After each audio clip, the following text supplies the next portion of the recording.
అందరికీ నమస్కారం. అమ్మ మాట అమ్మాయి బాట ఛానల్కి స్వాగతం. కథ చెప్పుకుందామా? ప్రతిఫలం. రామయ్య ఒక తోటమాలి. ఒక రోజున అతను యజమాని తోటలో మొక్కలకు గుంట తవ్వుతున్నాడు.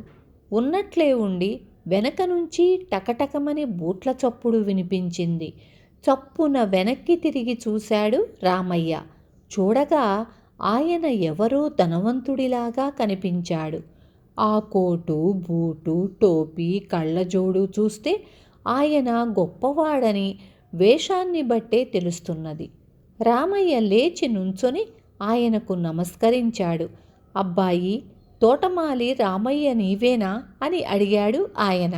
అవునండి బాబు అన్నాడు రామయ్య. నీవు 10 ఏళ్ల క్రిందట ఎవరి దగ్గర పనిచేశావో జ్ఞాపకముందా అని అడిగాడు ఆ కొత్తవాడు. అయ్యో బాబు, జ్ఞాపకం లేకపోవడం ఒకటా? ప్రభువులు సుబ్బరాజు గారి తోటలో మాలీగా ఉండేవాణ్ణి గదండి. చల్లని మహారాజు. వారి పేరు చెబితే అడవిలోకి పోయినా అన్నం పుడుతుంది. ఆయన కంటికి కనపడకుండా ఎక్కడో విదేశాలకు వెళ్ళిపోయారు బాబు. లేకపోతే ఈ జన్మలో వదులుతానా వారిని అంటూ తన మనసులో గల అభిమానమంతా వెల్లడించాడు రామయ్య. అవును, వారక్కడా అని ఊరుకున్నాడు ఆయన. అక్కడ ఏం జరిగింది? కులాసాగా ఉన్నారా బాబు అని ఆత్రంతో ప్రశ్నించాడు రామయ్య. అదే చెప్పబోయేది. పాపం సుబ్బరాజు గారు అక్కడ కాలం చేశారు అన్నాడు కొత్త మనిషి. ఆ మాటలు వింటూనే రామయ్య ఒక్కసారి గతుక్కుమని ఎంతగానో విలపించాడు. కొంతసేపటికి రామయ్య తేరుకొని, ఆహా, మా సుబ్బరాజు గారు వంటి మనిషి ఈ లోకంలోనే లేరు ధర్మప్రభువు అంటూ యజమానిని పొగడటానికి ఆరంభించాడు. తరువాత ఆ వచ్చిన ఆయనను, బాబు, వారు మీకు బంధువులా అని అడిగాడు రామయ్య. అందుకాయన, కాదు, నేను వారి వకీలును. రాజుగారు చనిపోయే ముందు ఒక వీలునామా వ్రాశారు. అందులో మన ఊరి పాఠశాలకు, వైద్యశాలకు, గ్రంథాలయానికి, ఇంకా ఎన్నో సంస్థలకు ఆయన విరాళాలు ఇచ్చి ఉన్నారు అని వర్తమానం చెప్పాడు. తోటమాలి రామయ్య ఈ వార్త విని మనసారా ఆనందించాడు. అటు తరువాత వకీలు తన కోటు జేబులో నుంచి ఒక సంచి తీసి, అబ్బాయి రామయ్య, ఇదిగో, దీనిని నీకు అందజేయమని నా ద్వారా రాజుగారు అని చెబుతూ సంచి అతనికి ఇచ్చారు. అది చూసి చూడటంతోనే రామయ్య నివ్వెరపోయాడు. అది ఒక సీలు వేసిన సంచి. దానిని తెరవటం ఎలాగో సత్యకాలపు రామయ్యకు తెలియనేలేదు. అందుకని, బాబు, ఇదేమిటో కాస్త చూసి పెట్టండి అని వకీలుగారినే కోరాడు. ఆయన సీలు విప్పి తెరిచి చూడగా అందులో 2000 రూపాయలున్నాయి. రామయ్య తన కళ్ళను తానే నమ్మలేకపోయాడు. వణుకుతున్న చేతులతో ఆ సంచి అందుకొని వకీలుగారికి నమస్కరించి గుడిసెకు చేరుకున్నాడు. ఒక్కసారిగా అంత సొమ్ము కళ్ళ చూడటం రామయ్యకు ఇదే మొదటిసారి. నిజానికి ఇది అతను కలలోనైనా తలవరాని విషయం. యజమాని సుబ్బరాజు గారు విదేశానికి వెళ్ళకముందు వారికి రామయ్యే తోటమాలి. రామయ్య మంచి నమ్మకస్తుడు. మరి రాజుగారు వెళ్ళిన తరువాత వారి వ్యవహారాలన్నీ ఒక గుమ్మస్తా చూస్తూ ఉన్నాడు. ఆ గుమ్మస్తా భలే టక్కరి. రామయ్యకు అతనికి పడకపోవటం చేత రాజుగారి కొలువులో నుంచి రామయ్య వెంటనే తప్పుకోవలసి వచ్చింది. ఇప్పుడు రామయ్య ఒక మార్వాడి సేట్ తోటలో పనికి కుదురుకున్నాడు. ఆ యజమానికి గులాబ్ అని ఒక 10 ఏళ్ల కొడుకు. వాడు చురుకైనవాడు, అయితే గజదొంగ. ఆ కుర్రవాడు రామయ్య దగ్గర ఎక్కువ చనువుగా ఉండేవాడు. ముప్పొద్దులా రామయ్య పూరిగుడిసె దగ్గరే ఆటలు పాటలును. రామయ్యకు సంచి చేతికి రాగానే పెద్ద సమస్య పట్టుకుంది. వాడి గుడిసెకు తలుపులు లేవు, ద్వారబంధాలు లేవు. చూడబోతే గులాబ్ ఎప్పుడూ ఇక్కడే మసులుతూ ఉంటాడు, వాడిని రావద్దనటం ఎలా? ఈ విధంగా రామయ్య శతవిధాలా ఆలోచించి ఆనాటి సాయంకాలం ఎవళ్ళూ లేకుండా చూసి తోటలో పెద్ద రావి చెట్టెక్కి దాని తొర్రలో తన సంచి దాచివేశాడు. ఇంటికి వెళ్ళాడు. ఇక పర్వాలేదని రామయ్య ధైర్యపడ్డాడు.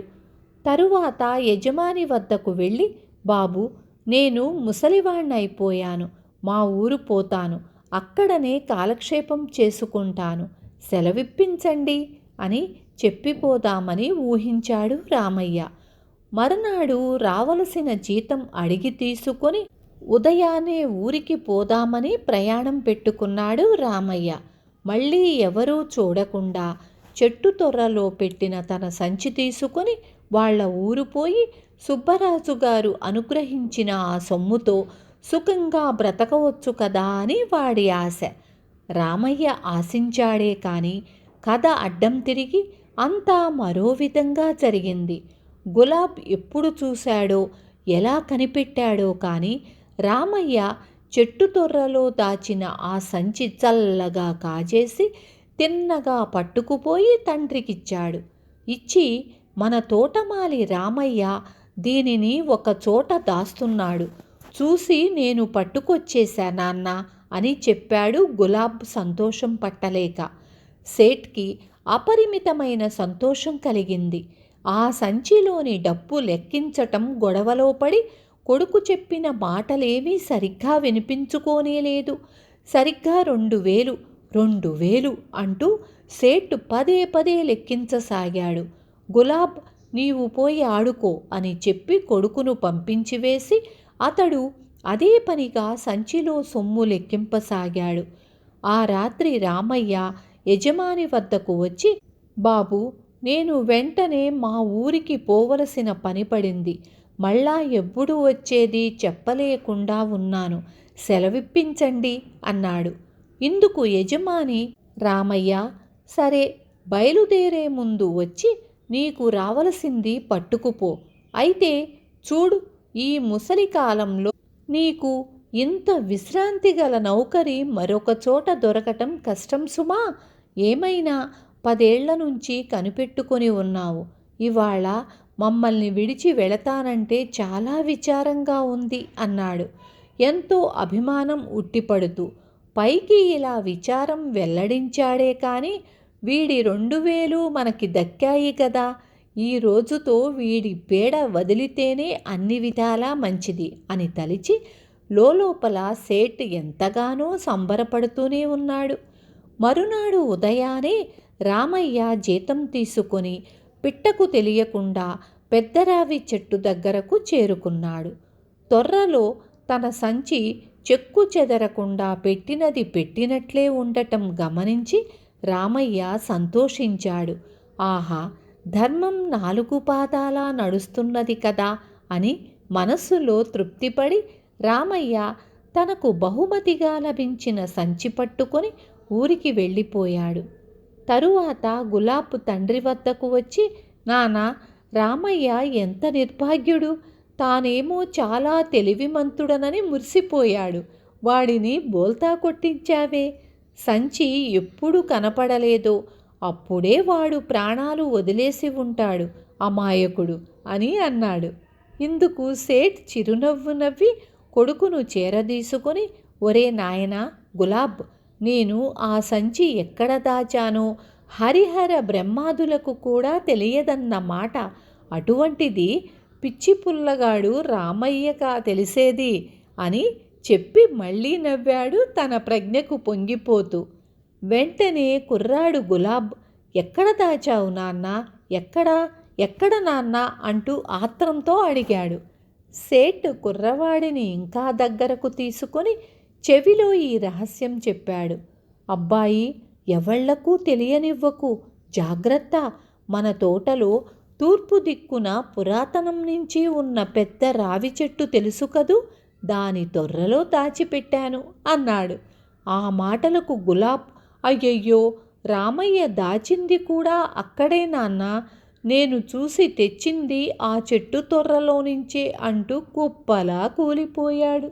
విన్నారు కదా, ఎవరి సొమ్ము వారికే దక్కింది. రేపు మళ్ళీ ఇంకొక మంచి కథతో మీ ముందుకు వస్తాను.